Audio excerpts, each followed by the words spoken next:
Yang di belakang mohon tenang. Volume agak dikecilkan. Bisik-bisik aja ngobrolnya. Pak Budi, duduk sebentar. Mohon. Pak Budi, Pak Raja mohon ke depan. Perwakilan dari PPPI Jakarta.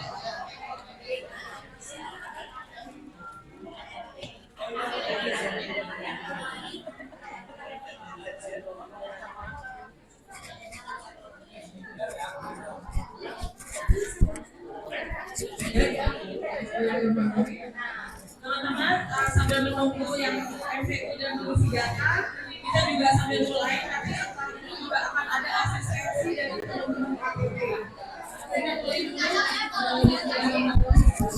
Assalamualaikum warahmatullahi wabarakatuh.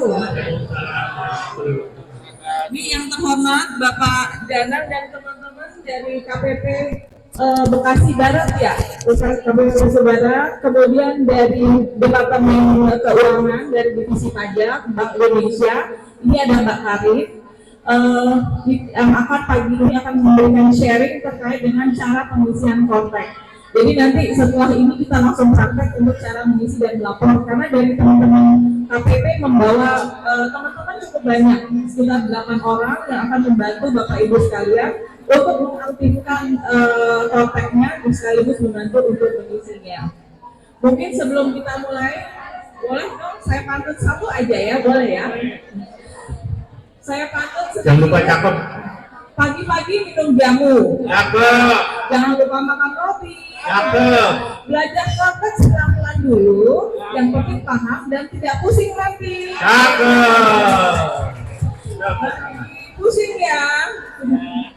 Yang mungkin akan mendengarkan dulu sapaan dari Pak Sigit sebagai Ketua PPBI. Terima kasih Mbak Eri, Pak Arif. Assalamualaikum warahmatullahi wabarakatuh. Yang saya hormati teman-teman pensiunan yang berbahagia. Terima kasih kepada Pak Danang dari KPP Bekasi dan teman-teman dan tim dari Mbak Karin Debyu. Terima kasih sudah hadir.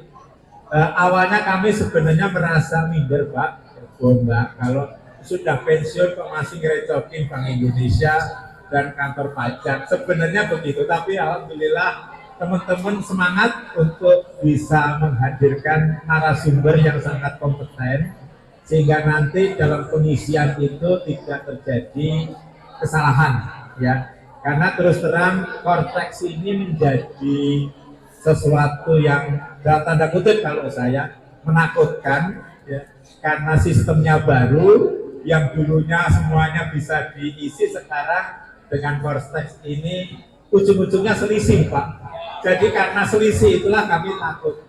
Kalau saya kemarin kalau selisih datang aja ke KPP, namun kan aktivitas Bapak Ibu yang semua pensiun ini kan mungkin terbatas, sehingga dengan bisa menghadirkan Bapak Ibu sekalian, insya Allah lah permasalahan selisih tadi yang mungkin juga tidak selisih karena masalah aplikasi saja, semoga semua bisa diselesaikan dengan baik.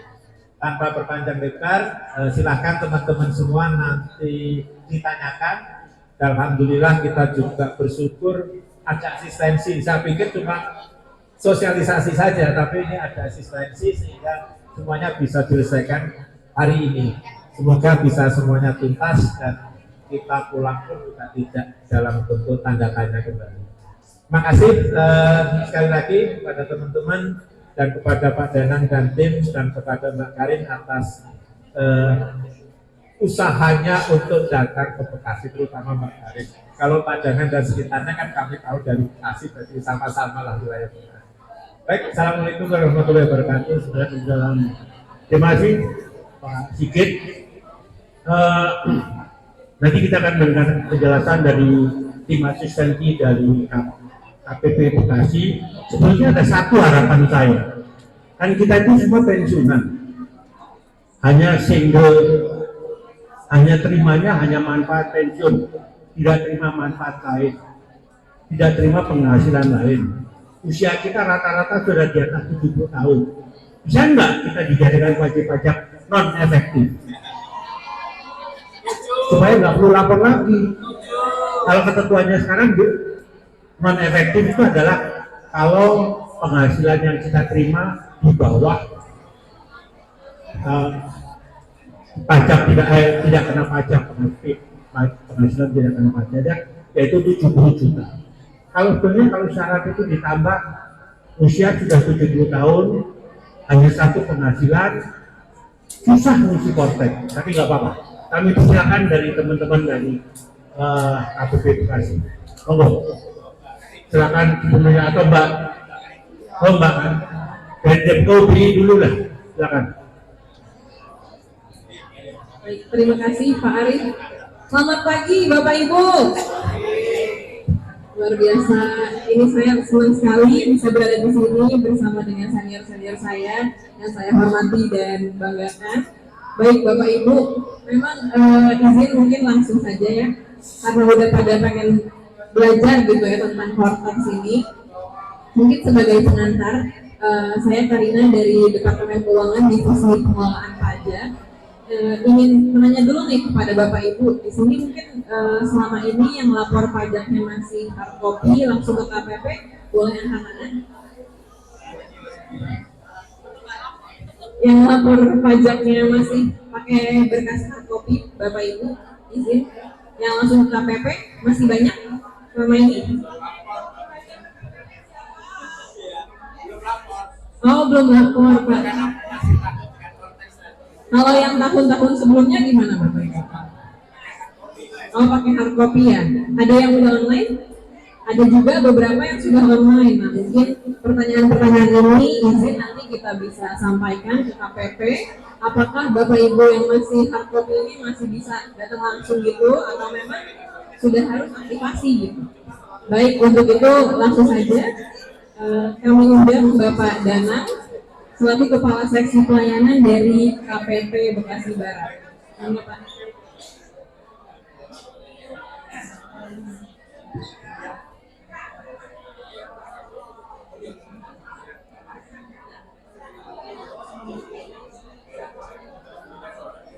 Assalamualaikum warahmatullahi wabarakatuh. Yang saya hormati Pak Sigit, Ketua Perhimpunan Pensiun BI. Pak Sigit, juga Pak Ari tadi MC, Mbak Karin, kami dari tim KPP Pratama Bekasi Barat ya Pak di kemudian. Ya di pelayanan ini nanti ada Mbak Ucap, penyuluh kami, ada Mbak Timur, HR kami dan beberapa teman dari relawan pajak yang biasanya bantu kita di musim-musim SPT ini. Kita ada relawan Pak dari kampus. Jadi kemarin itu kita dapat surat dari Pak Sigit yang sosialisasi katanya Hortex ini masih susah. Tapi sebenarnya kan sudah ada perbaikan dan sudah semakin bagus. Sebenarnya semuanya tuh penghasilan kita tuh sudah masuk di Hortex. Nanti tinggal kita mungkin aplikasi aja ya, mungkin beda. Kalau bapak-bapak kemarin kan udah lapornya online ya Pak, BCP online semua ya. Kalau itu pas email, nomor HP nggak ganti sih nanti ke kontaknya gampang aktivasi. Nanti kalau kita bantu ya, nanti teman-teman langsung aja nanti Mbak Uta jelasin sedikit aja. Terus nanti kalau ada langsung praktek aja kalau diaktifasi atau lapor SPT nanti dibantu. Demikian nanti dilanjutkan sama Mbak Uta.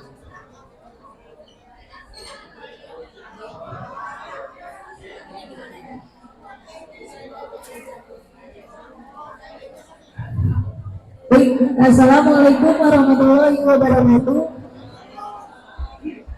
Selamat pagi Bapak Ibu. Semangat banget ya kayaknya ya. Udah mau lapor SPT ya. Udah langsung ngantri ya. Jadi nanti Bapak Ibu, ini yang perlu dipersiapkan untuk konteks ini. Kan tadi ada beberapa yang bilang masih ribet, masih ada selisih, masih ada perbedaan gitu ya.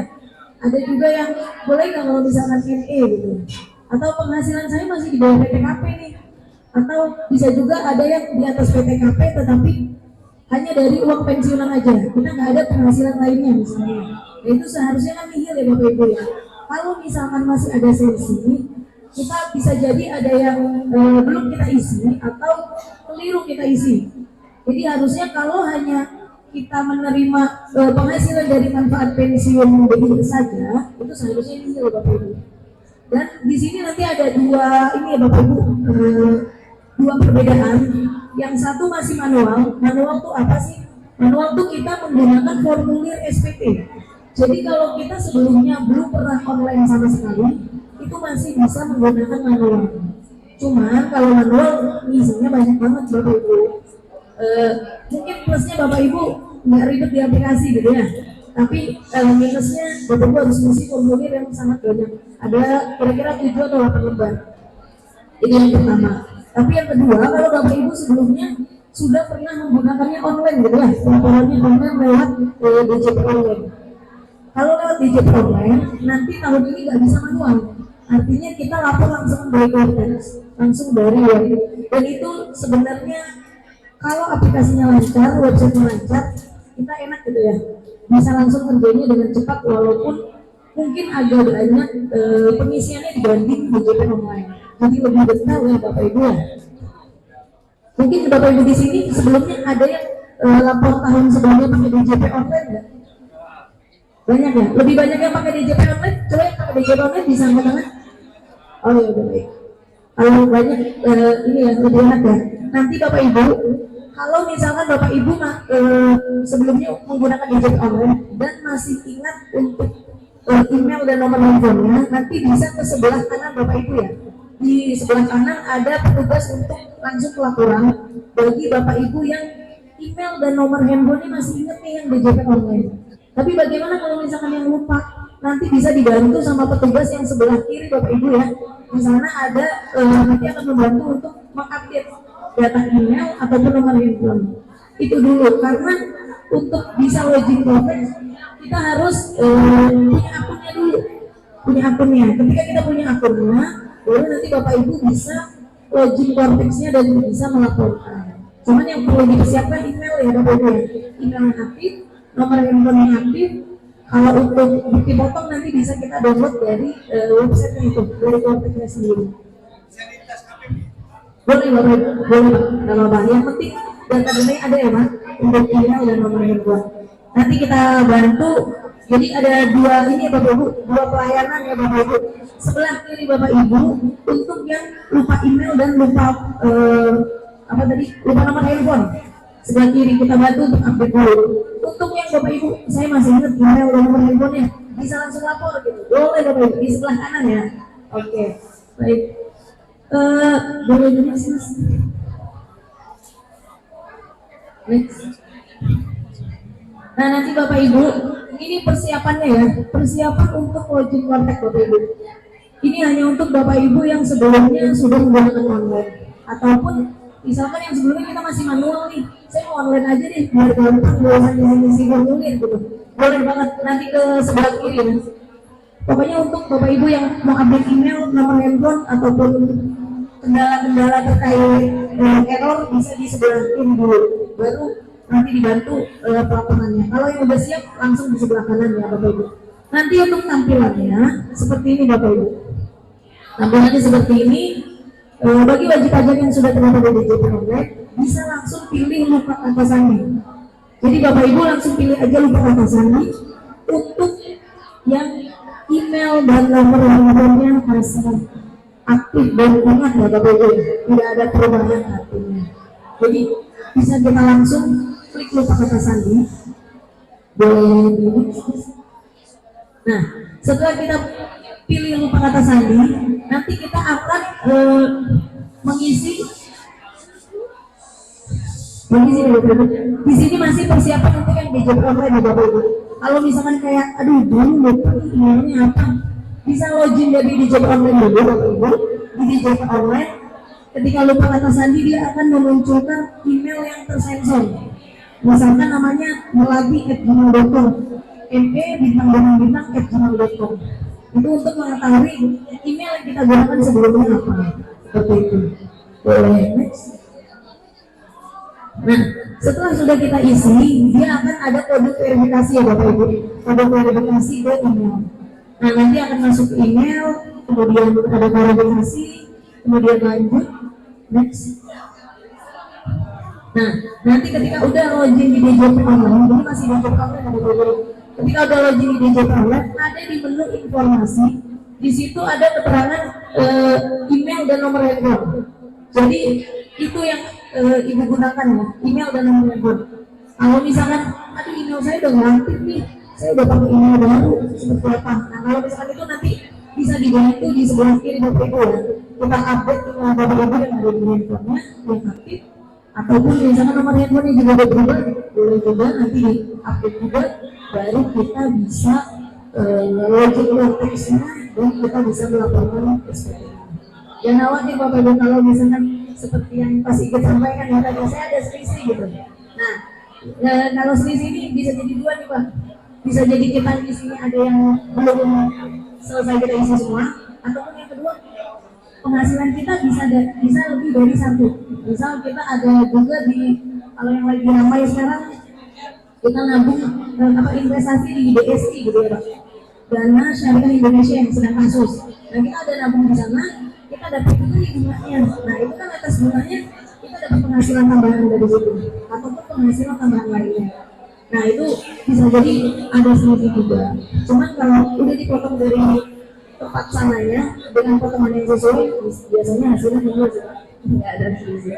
Seperti itu. Nanti nggak apa-apa, kita bantu, kita cek dulu datanya. Kalau misalkan memang sesuai, biasanya hasilnya dulu.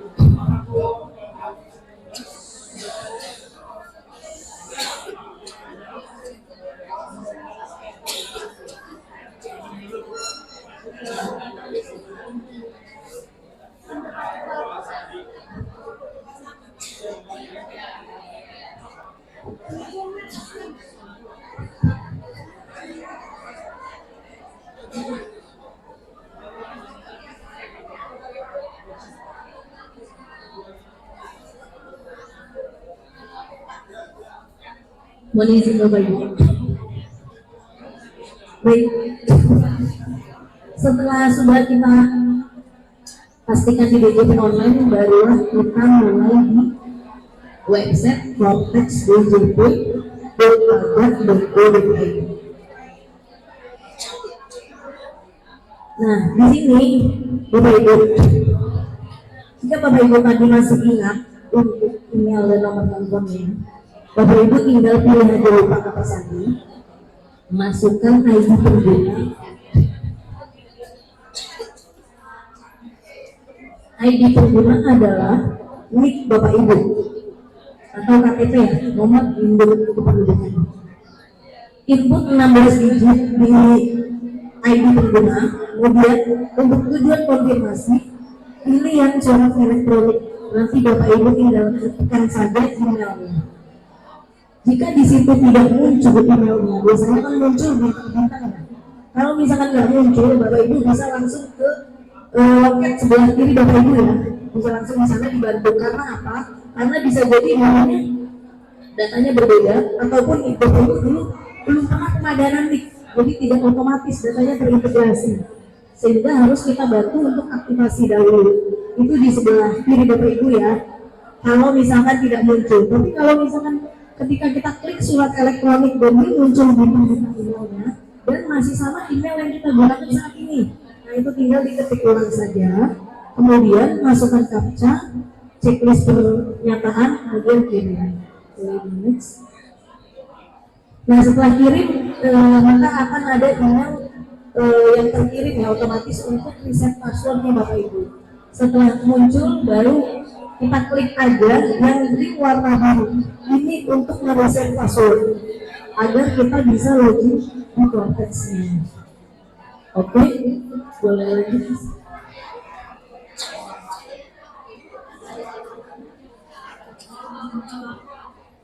Kemudian setelah itu di sini ada reset password. Kita akan membuat password baru nih Bapak Ibu. password baru ini harus ada minimal 8 karakter, terdiri dari huruf besar, harus ada unsur huruf kecil, angka, dan tanda baca. Nah, untuk tanda bacanya yang tidak boleh digunakan adalah titik, kemudian doa, ya, itu juga tidak boleh digunakan. Selain itu bisa digunakan. Kemudian pastiin Bapak Ibu ketika kita input new password dan confirm password, ketika dia ada misalkan ada keterangan di sebelahnya warna merah gitu, ada warna merah. Kalau misalkan kita belum memenuhi dari kelima itu, misalnya karakternya masih di bawah 8 ataupun tidak ada unsur huruf besar ataupun tidak ada unsur huruf kecil, angka ataupun tanda baca, maka dia tidak akan next gitu ya Bapak Ibu. Pastiin Bapak Ibu siapin minimal 8 karakter, harus ada huruf besar, huruf kecil, kemudian angka dan tanda baca khusus atau karakter khusus. Kemudian tinggal kita enter captcha-nya dan save, baru dia bisa login. Nah, setelah ini baru kita bisa login nih konteksnya menggunakan nick kita masing-masing dan password yang barusan kita input. Seperti itu Bapak Ibu. Jadi Bapak Ibu pastikan kalau yang udah siap lapor, udah tahu akunnya, langsung ke sebelah kanan Bapak Ibu ada petugas kami yang akan membantu sampai dengan pelaporan, dan sebelah kiri Bapak Ibu ada petugas kami juga yang akan membantu kalau Bapak Ibu lupa email, lupa password, lupa email, lupa nomor handphone, ataupun ada kendala-kendala lainnya seperti itu. Baik, mungkin itu aja Bapak Ibu, bisa langsung biar segera ya, karena waktu juga terbatas. Bisa langsung aja ke petugas-petugas kami, bisa di sebelah kiri Bapak Ibu untuk update email dan nomor handphone, dan kalau mau langsung bisa di sebelah kanan seperti itu. Baik, kurang lebihnya mohon maaf Bapak Ibu. Wabillahi taufiq wal hidayah. Wassalamualaikum warahmatullahi wabarakatuh. Terima kasih Bapak Ibu.